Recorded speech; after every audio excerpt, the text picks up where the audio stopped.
Mukama Katonda nga tugenda okuyigako saasire Mukama Katonda obeere wamu naffe mu linnya eddungi erya Yesu Kristo Mukama waffe. Amina. Lesoni ey'omusanvu gye tuliko munajjukira bulungi nti omutwe gwa lesoni gwonna gugamba nti wummulira mu Kristo. Omutwe gwa lesoni ey'olwaleero gugamba nti okuwummula enkolagana n'okuwonya. Okuwummula ate enkolagana awamu n'okukola ki? N'okuwonya. Naye lesoni yonna eno ebadde ya wiiki eno omulamwa gwayo omutuufu kusonyiwa. Olunyiriro olw'okujjukira tugambye nti omulamwa omukulu ogwa lesoni eno gye tubadde tuyiga mu wiiki yonna gukwata ku kusonyiwa. Mu kusonyiwa mulimu okuwummula, mulimu n'enkolagana ate n'okuwonya. Olunyiriro olw'okujjukira kye lwavudde lugamba mu Lubereberye essuula ya 45 olunyiriro olw'okutaano, ne kankano temunakuwala, temwesunguwalira kubanga mwantunda muno, kubanga Katonda yankulembeza mmwe okuwonya mu kufa. Ebigambo ebyo byogerwa Yusufu yakola obubi baganda be, byogerwa omuntu alabika nga yakolebwa obubi asonyiye abamukola obubi. Omulamwa gwa lesoni yonna bagufunziza bwe bati nti mu lesoni ya wiiki eno tugenda kuyiga ku maanyi agava mu kusonyiwa. Ekirowoozo ky'okusonyiwa kireeta ebibuuzo bingi mu mitima gy'abantu. Kibuuzo ekisooka, okusonyiwa kye ki? Ekibuuzo ekyokubiri, bwe tusonyiwa omuntu yatusobya n'atulumya nnyo,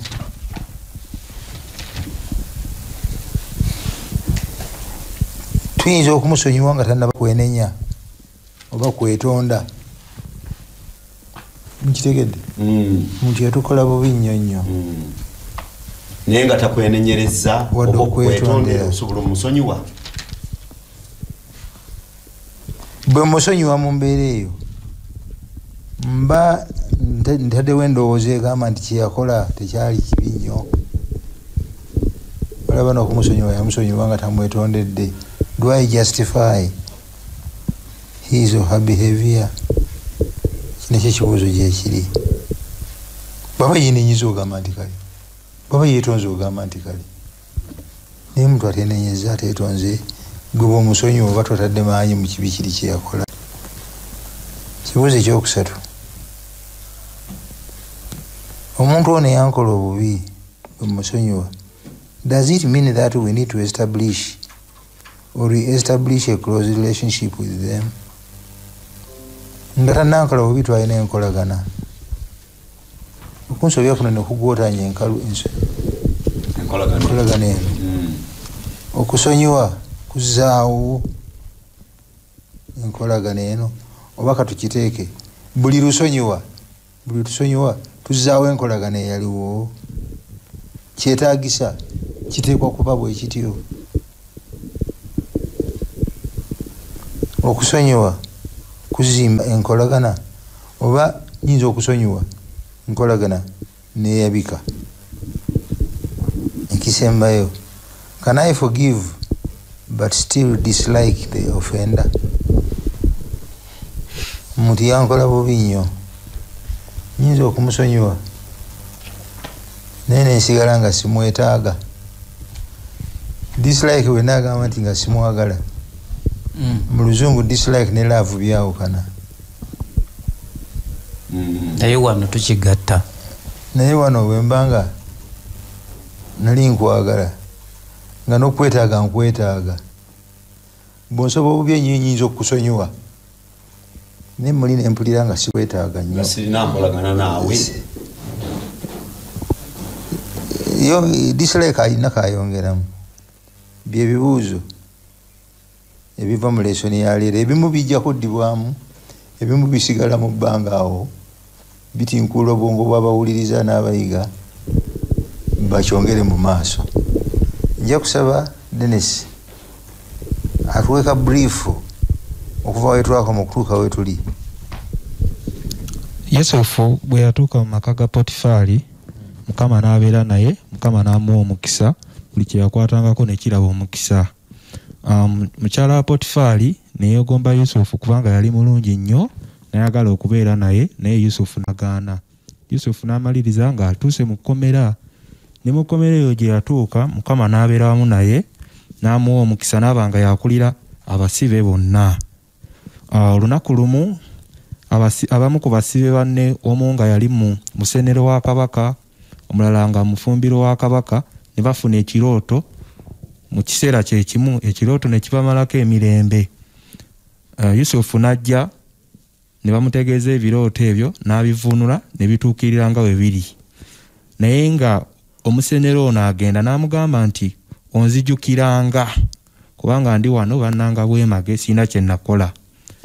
Naye nga wayise emyaka 2 ng'omusenero ono amwerabidde, kabaka Falaawo n'ajja afuna ebirooto 2 byonna nga bitegeeza ekintu kye kimu. Omusenero ono kwe kujjukira omusajja Omwebbulaniya yali naye mu kkomera eyamuvunulira ekirooto ne kituukirira, kwe kutegeezaako kabaka. Awo Yusufu ne bamuleeta.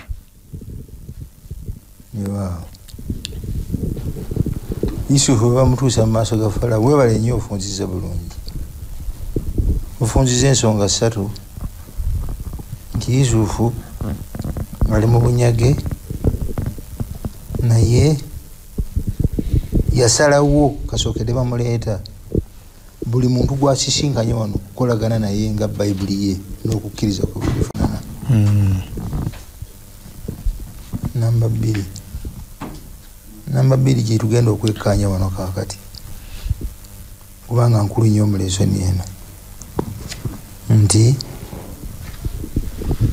bamulese mu maaso ga Falaawo. Falaawo yayisa abalaguzi bonna bajje batte ekibuuzo, bavuunule ekirooto. Ebirooto ne bikola ki? Ne birema. Kati tusomere Lubereberye Essuula 4 olunyiriro 15. Lubereberye Essuula 4 olunyiriro 15.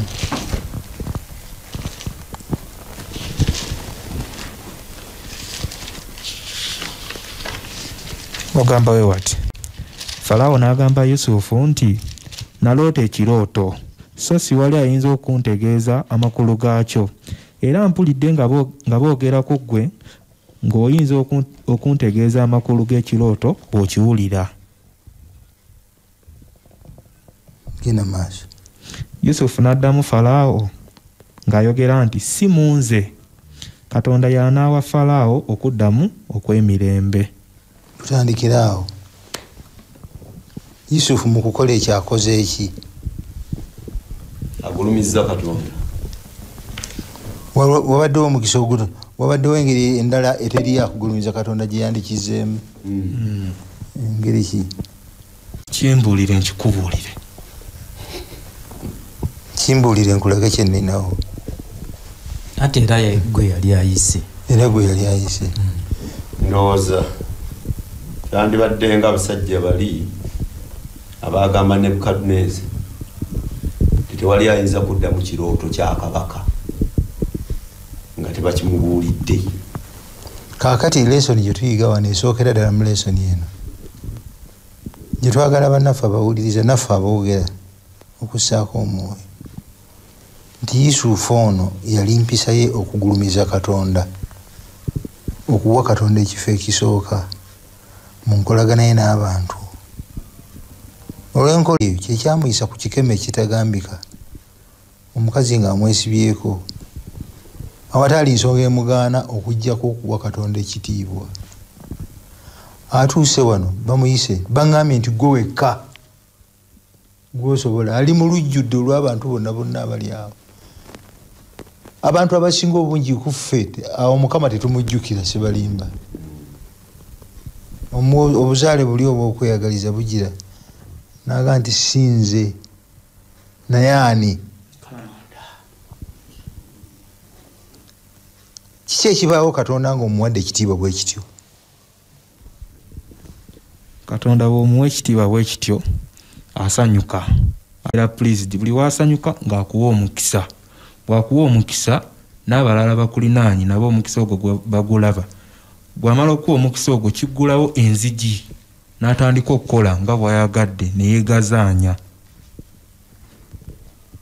abatuwuliriza kankiddemu nzigumize omuvubuka kyagambye mukama katonda bw'omuwa omukisa mu ngeri eno eri public ekyomukazi kiri tegwali muzannyo ono testi kyaliko yakubiri naye agiyise mukama katonda bw'omuwa omukisa ono agambye nti asanyuka ate katonda buli lwasanyuka agaba emikisa. Lwaki? Katonda ono alina pulaani gyayagala okukolera Isirayiri naye alina abantu bakoleramu abalina eddembe okwesalirawo okuggulirawo Katonda okuba okumuggalira ekkubo. Yusufu buli lwafuna omukisa Katonda amuggulira buggulizi. Mukama n'afuna omukisa okwetaaya okuyisaamu pulaani ze mu bulamu bwani? Mu bulamu bwa Yusufu. Ekyo kikulu nnyo. Kaakati agenda okwolekera ekikeme ekirala. Nsaba ssebo otusomere ekireeto bakimugambye akivuunudde si waawo akimazeyo bulungi nnyo. Falawo akitegedde ne b'ofiisa be bonna abalumu. Falawo n'addamu atya 33 kutuusa 37. Ssebo tusomere. 33 agamba kale nno kankano ayi kabaka wandironze omusajja omujagujagu era ow'amagezi. Ono Yusufu yaddamu Falawo. Omuwa okufuga ensi ey'e Misiri. Era ayi kabaka teekawo abakungu mu ggwanga otereke ekitundu kimu ku bitundu 5 eby'emmere yonna eririmibwa mu nsi ey'e Misiri mu myaka 7 egy'ekyengera. Era obalagire bakuŋŋaanye emmere mu myaka egyo emirungi egijja batereke eŋŋano mu bibuga era bagikuume. Akati lekeraawo ako ge magezi Yusufu gawaani gawa Falawo amugambye alonde omukungu abakungu. Njagala mbabuuza ekibuuzo. Yusufu ava mu kkomera siwo afunye akakisa okujja mu maaso gaani ga Falawo. Akakisa kano mulowooza munda muli mu mutima gwe kiki kyafuuyirira kiki kyasabirira amute afazaali bwanta mugabe webale nkutadde era bw'anaaba yeerabidde nja kumujjukiza mugaa nti kakati muzeeyi zirayo nga bwe kyekirowoozo ekiri mu muki mu Yusufu bukyandibadde bwe bamuta agenda anoonyeyo ku basajja bano abasuubuzi nga bano abaamuleeta atule mu ŋŋamira ze mu ŋŋamira zaabwe bamuzze ewaabwe ku butaka. Naye njagala mulabe enkola ya Mukama nga Katonda omusitudde nga bwe kyawandiikibwa nti bwe ndiwandiikibwa waggulu ndiwalulira ki. Yusufu akikoze. Laba Falawo bwamuddamu somo lwa 37 okutuusa ku 44. Akaana abaweereza be bonna ne basiima entegeka eyo. Kabaka n'agamba abaweereza be nti tuyinza okuzuulayo omusajja alinga ono, omusajja ajjudde omwoyo gwa Katonda.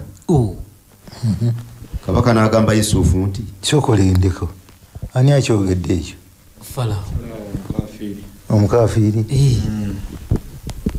Tuyinza okuzuulayo omusajja ajjudde omwoyo gwa Katonda. Yakimanya atya nti ono ajjudde omwoyo gwa Katonda? Mu ntandikwa yamugamba sinze ngenda okuddamu ekirooto kino naye waliwo yamuggulira. Kakati n'omukafiiri yayogera ku lulwe olwawalula. Webale nnyo. Genda maaso.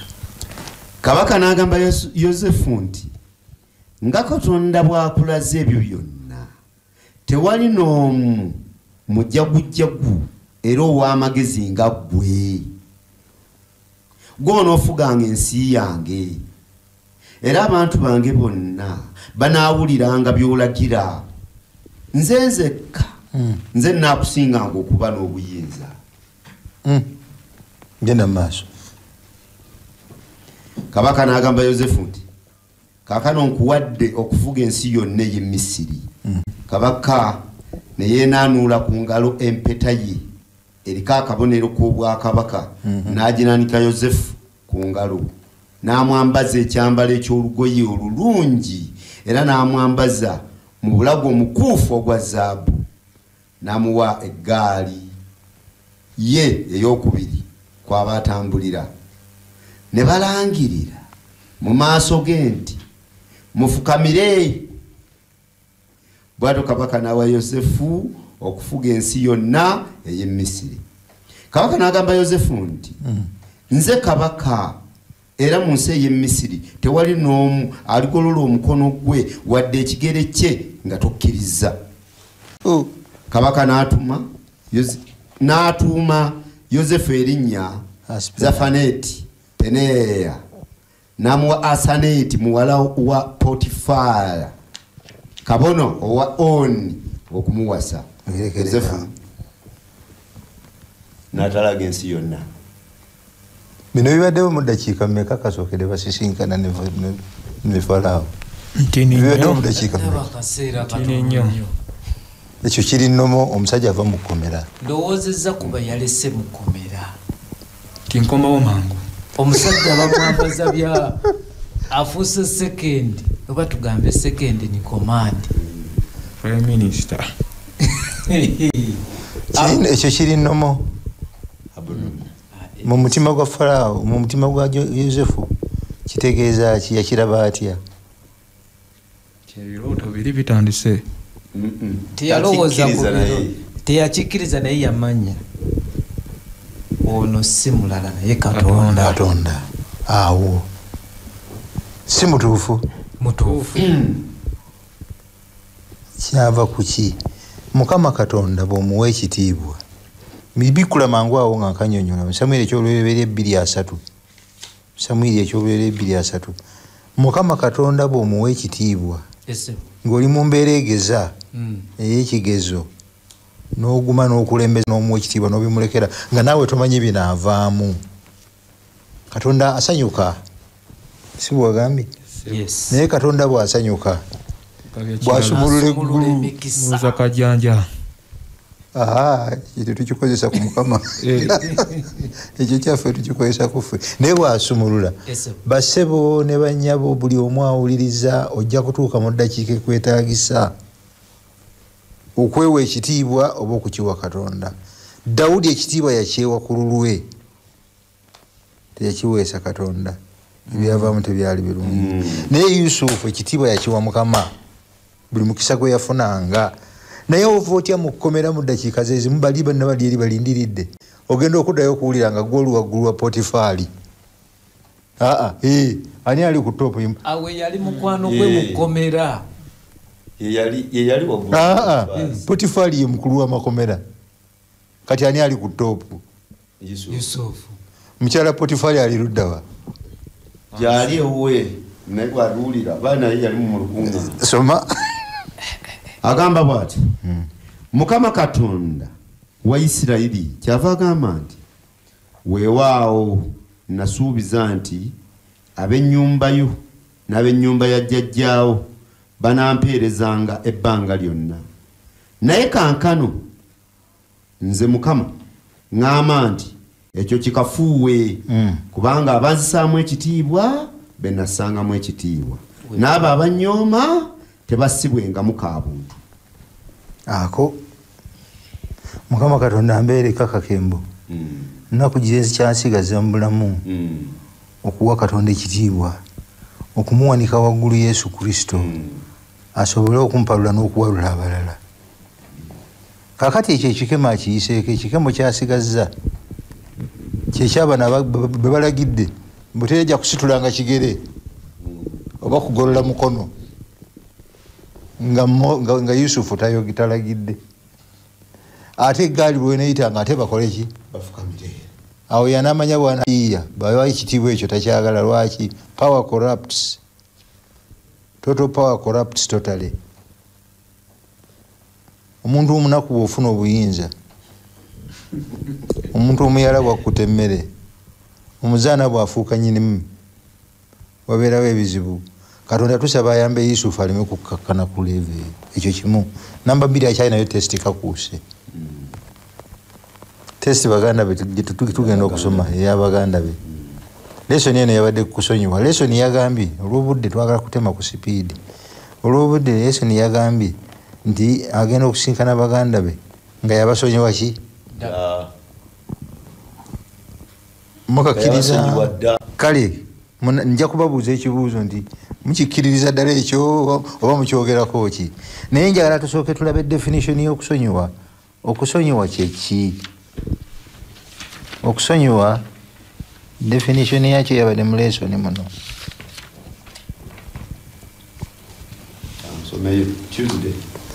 nga tanasomayo kansooke nkoleka statement kagamba nti revenge is the law of nature ani anakavunula ani anakanyonyola kuteesa okuwoolera eggwanga kyabulamu teeka law of nature teeka lya bulamu lya buwangwa buwangwa ffenna mu buzaaliranwa bwaffe kyabuzaaliranwa bwonkola obubi mpulira nga njagala mpoolera eggwanga liiso ku liiso linnyo ku linnyo ate oba nange onkoze bubi kakati tusomere okunyonyola amakulu g'okusonyiwa obuuzizza ekigambo okusonyiwa kiki okusonyiwa kunyonyolwa ngaomuntu bw'anaabeera omweteefuteefu okulekayo eddembe lye eryokukyawa okunenya n'okuwoolera eggwanga ku muntu yenna abeera amukoze obubi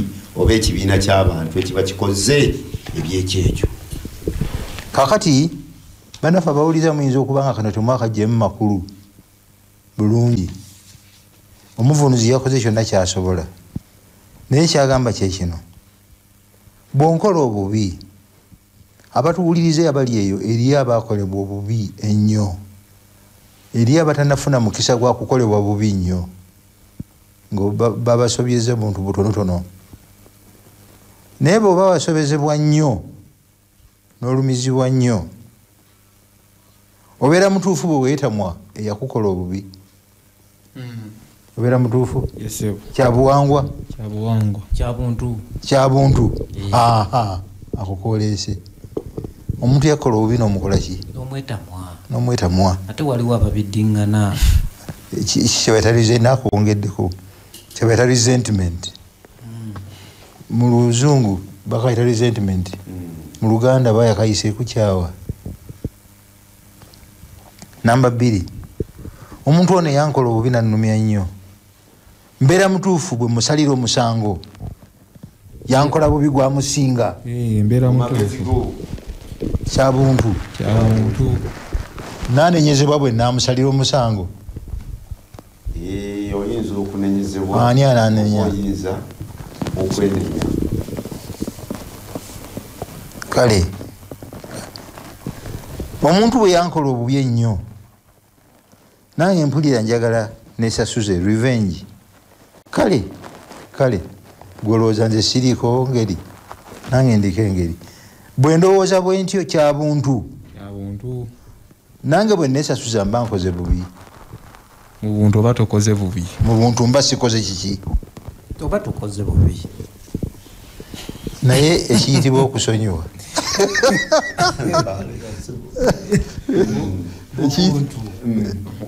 mu buntu naye yamukola bubi otegedde omusajja yalekawo omukazi we nagenda apala ne ka house girl otegedde omukyala nasanyuka nnyo oba omukyala naye yafunyeeyo akufumbira ey'ebigere omufumbira ya mutwe ne mwenkanyaki evumbe kakati kyabuntu naye mu kusonyiwa katonda kwatusuubira okusonyiwa yagambye forgiveness has been defined as the willingness to abandon one's right to resentment. Mu buntu olina eddembe okuntamwa n'okunkyawa. Katono nnyo mu bukristaayo tolina ddembe eryo. Newankubadde olina munda muli ekintu ekikupika ekikusindika, mu bukristaayo anaasonyiwa eddembe eryo likugibwako. Mbadde nsaba musumba nnyonnyola akantu kano kya buntu, kubanga tulina abantu bangi bawuliriza lesoni eno ey'Oluganda. Oluganda luba lukwatamu buki katonotono ekyobuntu kikyotegeeza ekyobuntu ne bamukwata nga bbye. Mundeke bannange enjala yabadde nzita.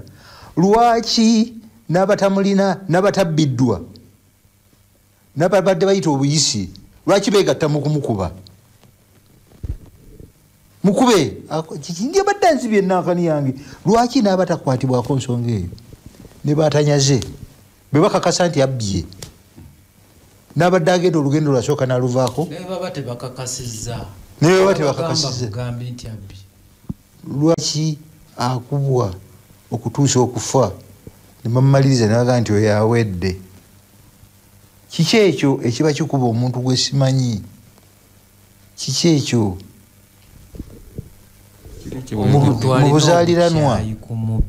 buzaaliranwa tukyawa okukolebwa obubi. Omuntu bwankola obubi simwagaliza. Kyova olaba omuntu eyankola obubi saagala ate kuteesa tube nga twogera ate amwogereko nti gundi musajja mulungi nnyo.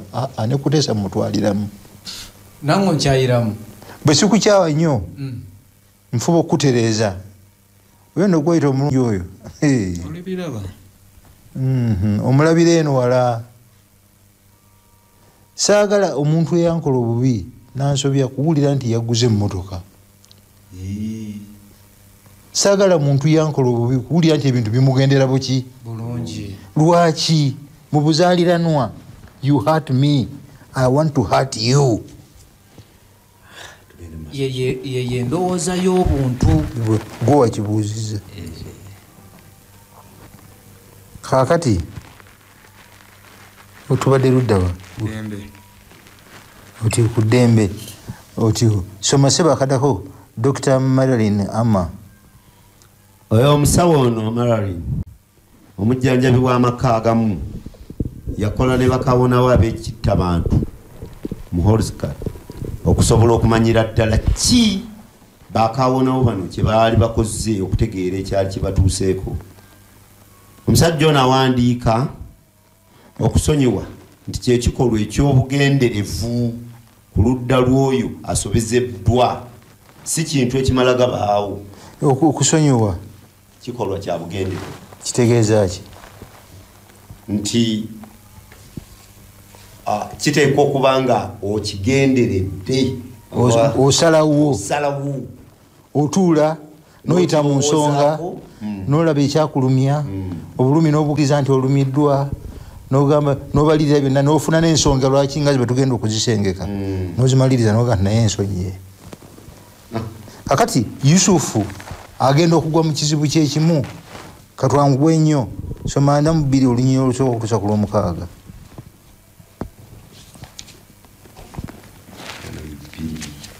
Olusooka okutuusa ku lw'omukaaga.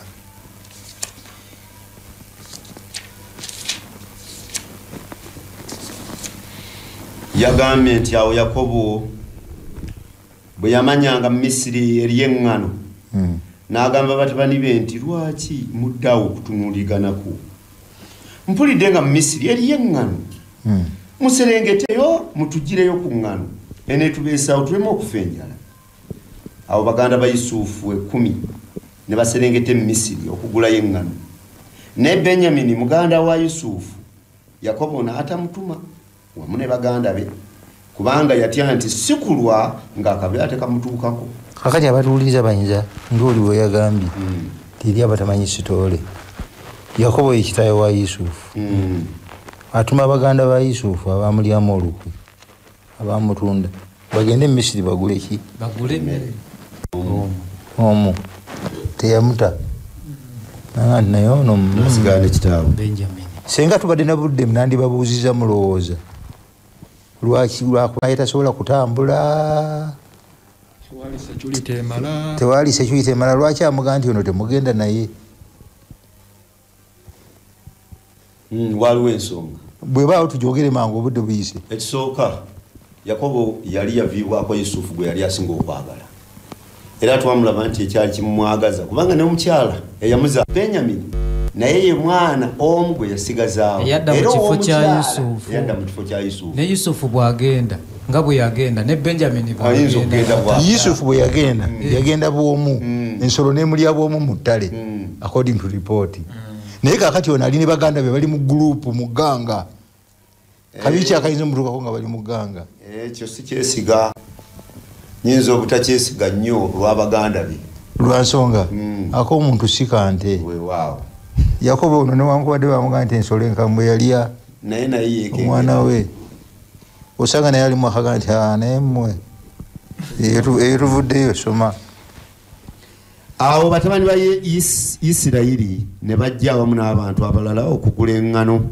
kubanga waliwo enjala mu nsi eya Kanani.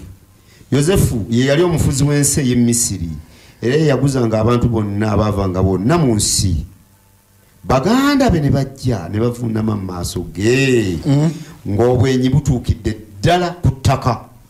Yozefu bwe yalaba baganda be n'abategeera naye n'abayisanga abaatamanyi n'ayogera nabo n'ebbogo n'abagamba nti muvaawa ne baddamu nti tuva mu nsi eya Kanani tuzze kugula mmere. Yozefu yategeera baganda be naye bo tebaamutegeera. Yozefu n'ajjukira ebirooto bye yaloota ku bo n'agamba nti muli bakessi muzze okulaba ebitundu mwe tutanywezeza mu nsi yaffe.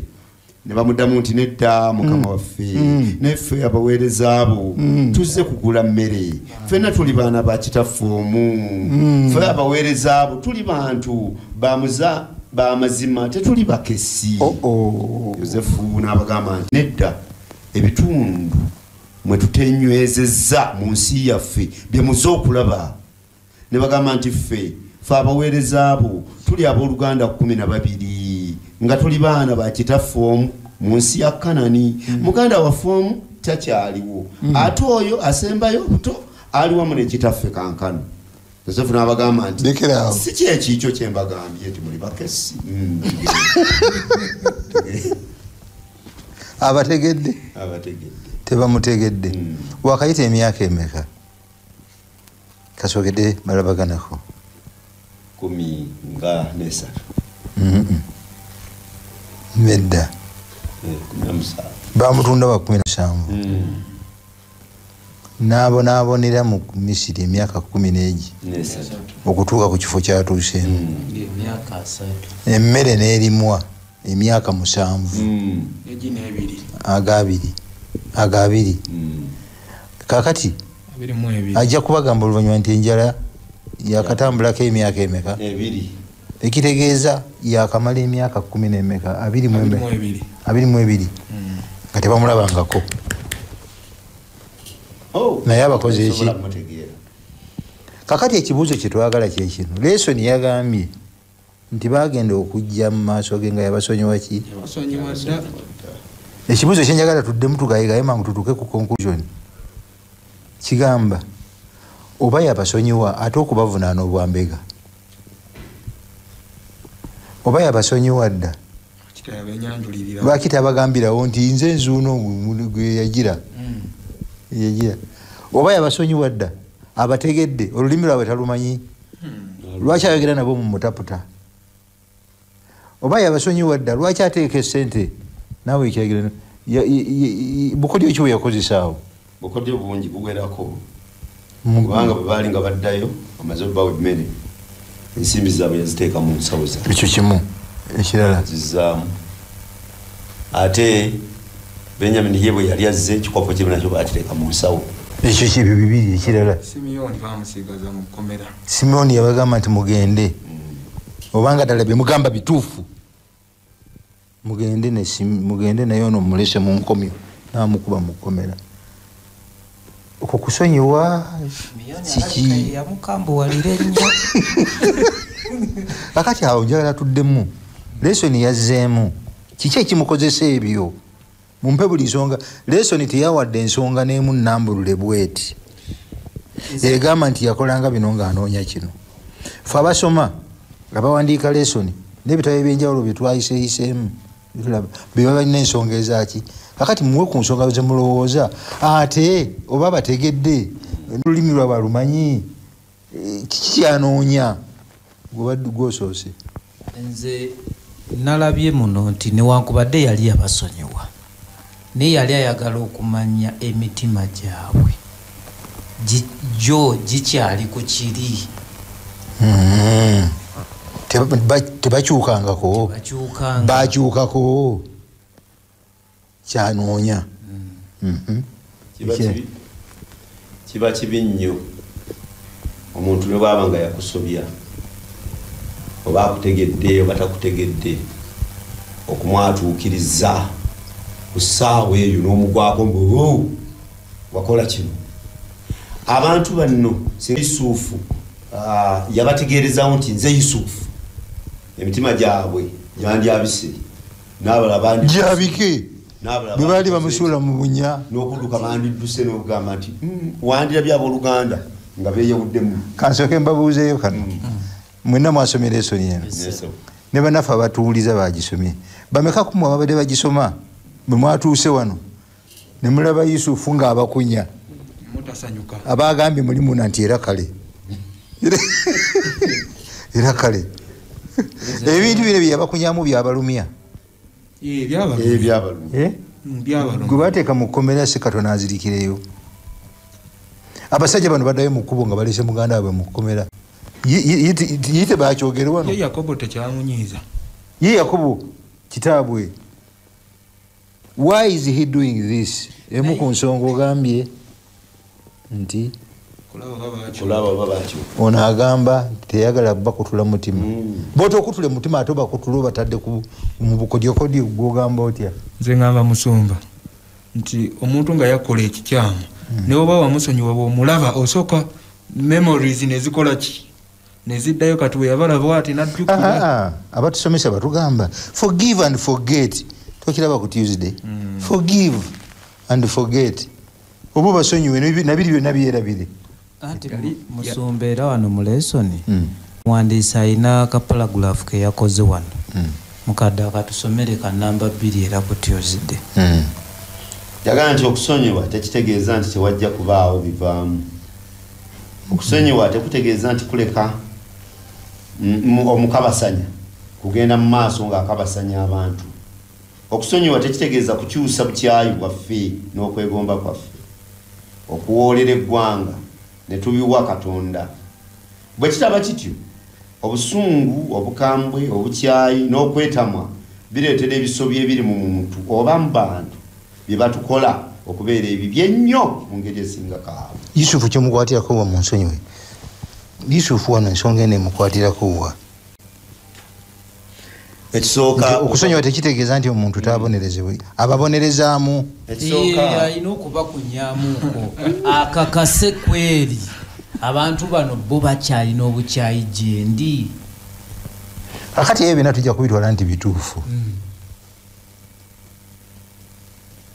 n'ekimu kye bagambye wano bagambye nti he was digging for information ayagala okumanya taata mulamu benja gyali naye ate awo okibwandetera ekibuuzo ekirala bw'obadde mu kkomera obadde tolina mukisa gutambula kasookedde ova mu kkomera emyaka 9 gwe olagira mu Misiri ow'ekigere n'akisitula omukono n'agugira mu myaka egyo 9 lwaki tabuuzangako bifa waabwe lwaki tasabanga ku Falaawo n'amuwa magaali tabuuzanga ku basuubuzi bali abasuubuzi bano abamuleeta tebakyajja bajja lwaki tababuuza bange eyo eri ku musajja gwe mumanyi gwe bayita Yakobo ebyo tetujja bigeramu kubanga lesson tebikola ki naye kyetulina kiri eki omunyonyozi omu Philip Yancey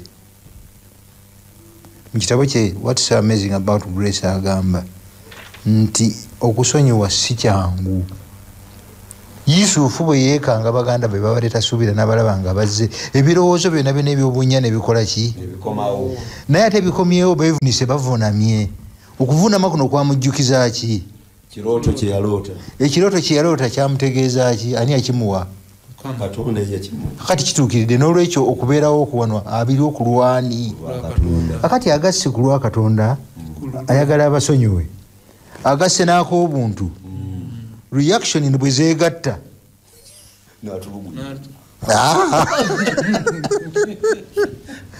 ono yagambye mbu abapsychologist balina kye bayita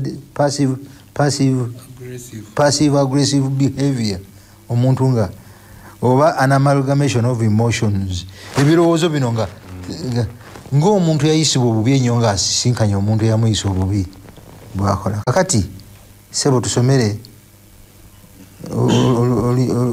ana mu 2:23 2:23 ne bagambagana nti mazima omusango gwatusinga olwa muganda waffe kubanga twalaba okubonaabona kwe yatwegayirira naye ffe ne tugaana okuwulira kyetuvudde tubonaabona bwe tuti Leuben n'abaddamu nti saabagamba nti omwana temumukolako kabi naye mmwe ne mugaana okuwulira kaakano kyetuva tubonerezebwa olw'okufa kwe ne batamanya nga Yozefu ategedde biboogera kubanga baayogeranga naye nga waali nga waliwo amuvuunulira Yozefu n'ava bwe baali n'akaaba amaziga n'ayogera nabo n'abajja mu Simyoni n'amusiba abalaba kyekyamukaabira akaabira ki memories zikomawo ate nabano tebeesonyiwanga kintu kye bakola emyaka emikadde kikyabali ku ki naye ako kamuyambako kamuyamba ki bwe kamuyambira kwe kutegeera nti abantu bano baategeera ekibi kye baakola kaakati awaliwo lesoni enkulu ennyo omuntu eyasobezebwa nga mukyali wamu naye ekimu ku kimuyamba okutereeratereera ku mmeeme n'okusonyiwa n'okurestinga kwe kukiraba directly n'akimanya nti eyansobya kimuluma eyansobya yategeera ensobi ye naye omuntu oba wamusobya ate n'obeeraawo nga wenna wemasaga ng'eggongole esiba akawero ifena tusobya fena tuli bantu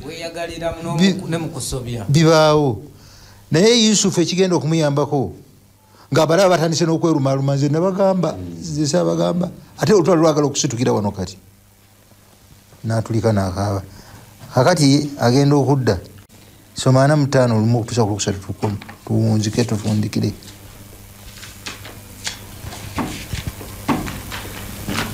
Yozefu n'alemwa okwefugira mu maaso g'abaweereza be n'alagira bonna abafulume bave waali ne watasigalawo n'omu nga Yozefu yeeyoleka eri baganda be n'akaaba mu ddoboozi ery'omwanguka Abamisiri n'ab'omu lubiri lwa kabaka ne bawulira Yozefu n'agamba baganda be nti nze Yozefu kitange akyali mulamu abeeyanjulidde abotodde kakati tusoma busomi sitole ninjagala tusituke ffenna tuddeyo emisiri ku olwo tutuule wansi abasajja bali wali wansi ku mavivi bavunamye omusajja bamutidde eddobi byonna byabayisizaamu kakati atulisa akoze eki teri amanyi kimukaabya takaaba kukaabakaabako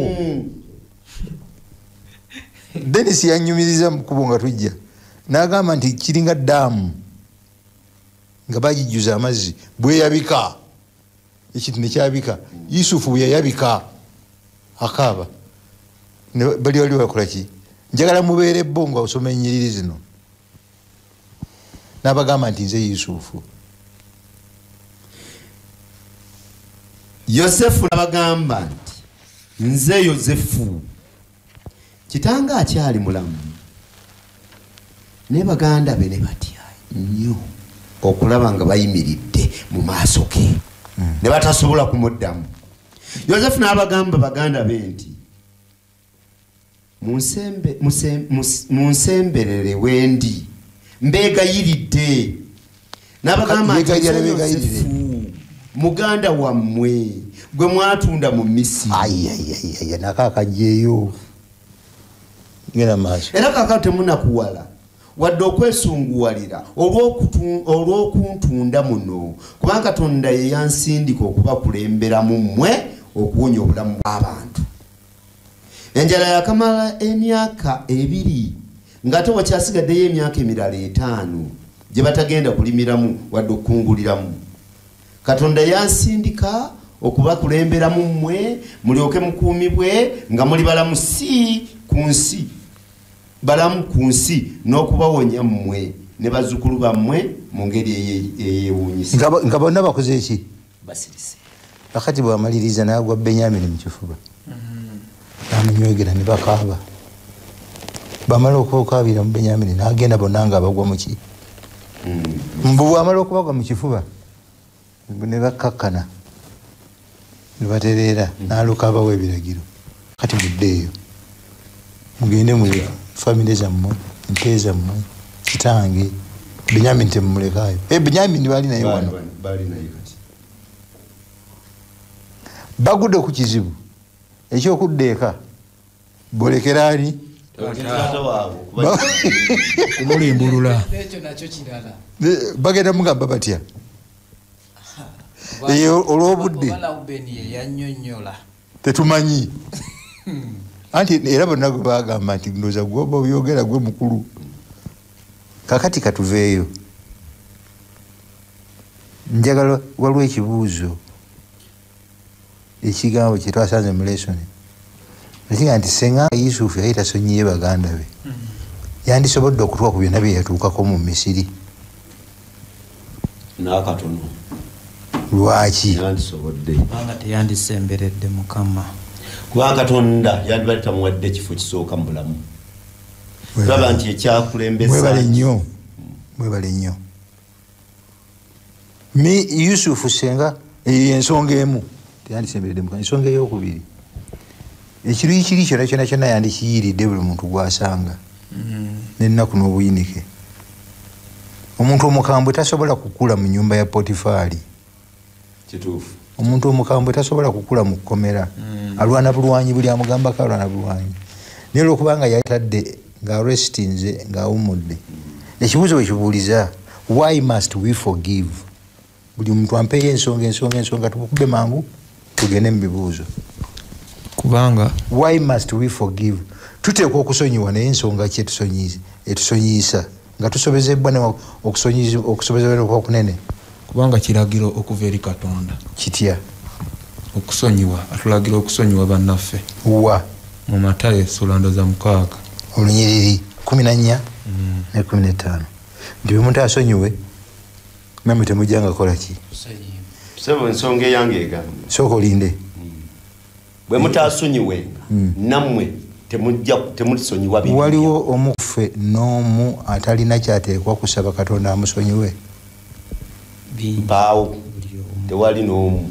Katonda nga bwakusonyiwa Yusufu naye bw'oteekwa okusonyiwa abaki? Eyemu buleetayo ensonga endala.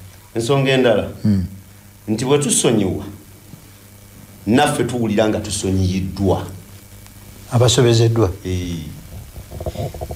Singa onansobya ne mumusonyiwa mpulira nga nange nsonyiyiddwa. Bayibuli egambye bwe mutasonyiwenga abantu byonoono byammwe nammwe Kitammwe ali wammwe mu ggulu taabasonyiwenga mmwe. Kakati olw'obudde mbasaba mumpe obuyinza twakuŋŋaanyiza notes butonotono mbusome busomi. Forgive is an act of love and we must love one another. Teeka okutwagalana ffenna for your own sake to free yourself from the pain. Yasobezebwa bw'otosonyiwa obulumi buno bukufuukira ekikoligo. Do unto others, okay. It breaks your pride.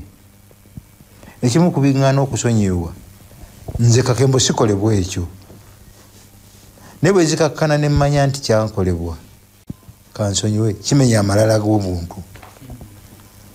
Ensonga endala gye twazudde, it breaks the cycle of violence.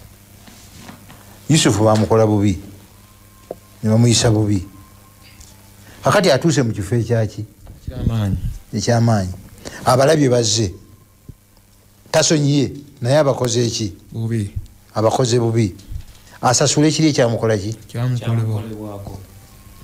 abakubye ekkomera.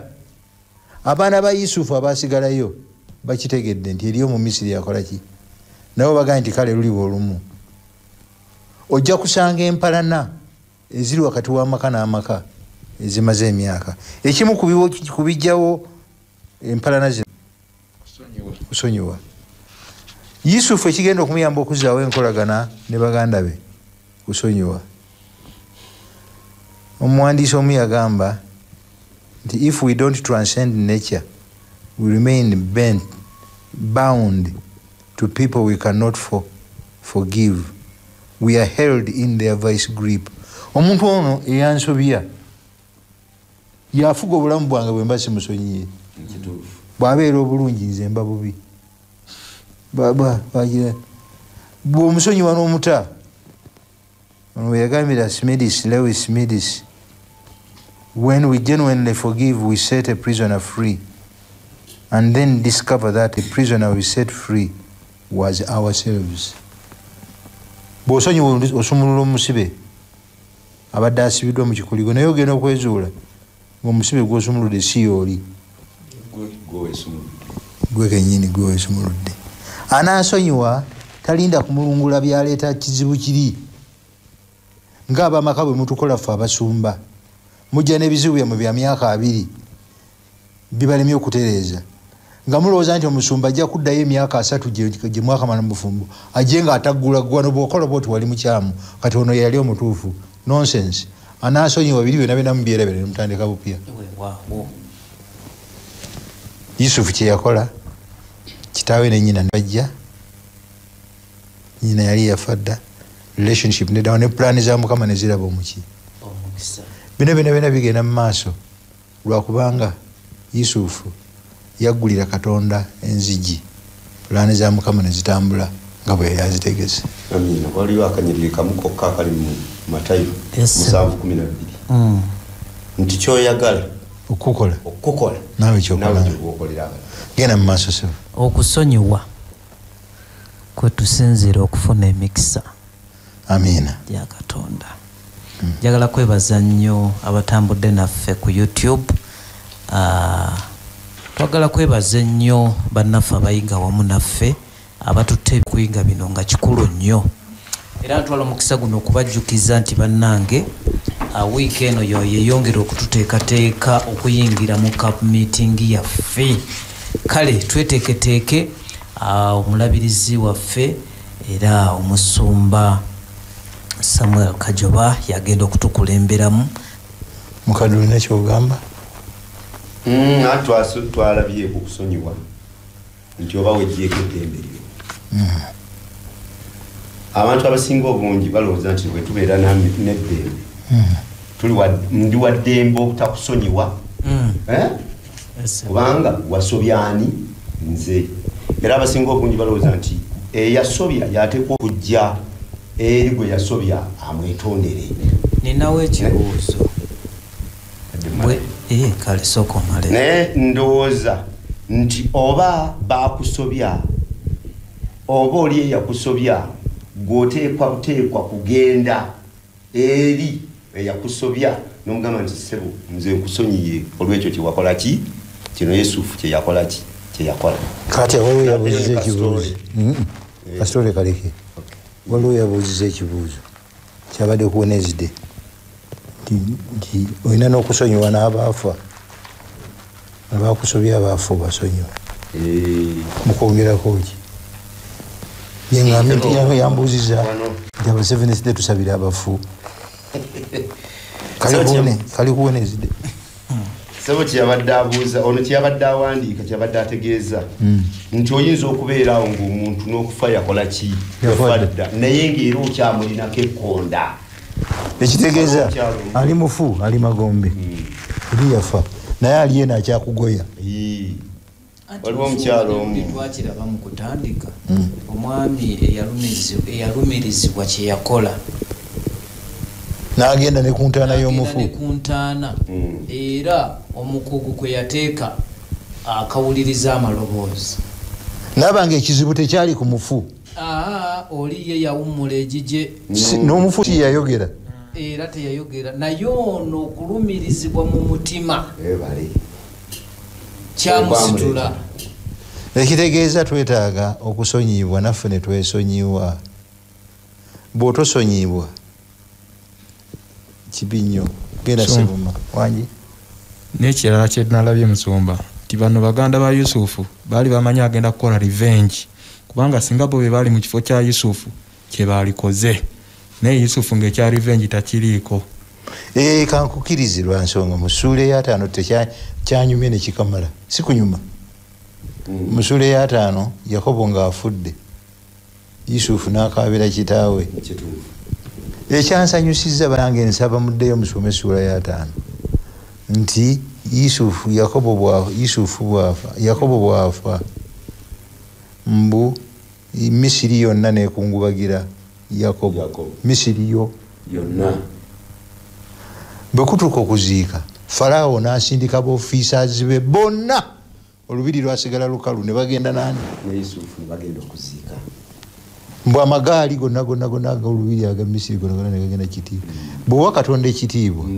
Katonda bw'awa ekitiibwa talekaayo n'ekirala kye twewuunyiza nti abasajja bano bwe bamaze okuziika kitaabwe otyo ne bakomawo ne bagamba muganda waabwe nti kitaffe alina ebigambo bye yayogera naye ng'ekituufu beedifendinga si kulwanga abakola ki era bakyali mukali si kulwanga abakola ekyo tukiyita ki ekyo si kye ekyasoose ekyasoose Yakobo bwafa ne baganda tufudde kafudde Yusufu atumaze agenda kwesasuza lwaki bakimulowooleza tukiyita ki ekyo kya buntu nga bwe twagambye luli nti kya muntu buli kaseera nti eyali alumiddwa ku musota bw'alaba omunya agwekanga naye nedda Yusufu tabalumbangako lwaki bamwekengera bakiyita projection ekibi n'ensobi ezibeera mu mutima gwo zoteeka ne kuzosuubira ne mu balala Musumba tusabe Katonda kitaffe omulungi ffenna tulina essuubi ery'okusikira obulamu obutaggwaawo kubanga bwe twakusobya ate gwe wasasula omuwendo bwe twakusobya walumwa naye gwe watusasulira ku musalaba eggulogoosa n'otusonyiwa ng'oggyeko ekyo kasooke ne tukukkiriza buli lunaku tukola ebitakusanyusa mu maaso go naye olw'omusaayi gwo n'otusonyiwa buli lunaku tuyambe tubeere Yusufu naffe tuyige okusonyiwa bannaffe abatusobya enkolagana zibeerewo cracks ezaatise mu bulamu bwaffe tuziteekeko olutindo lw'okusonyiwa emirembe n'enkolagana ziddewo kwe kusaba kwaffe mu linnya lya Yesu Mukama waffe.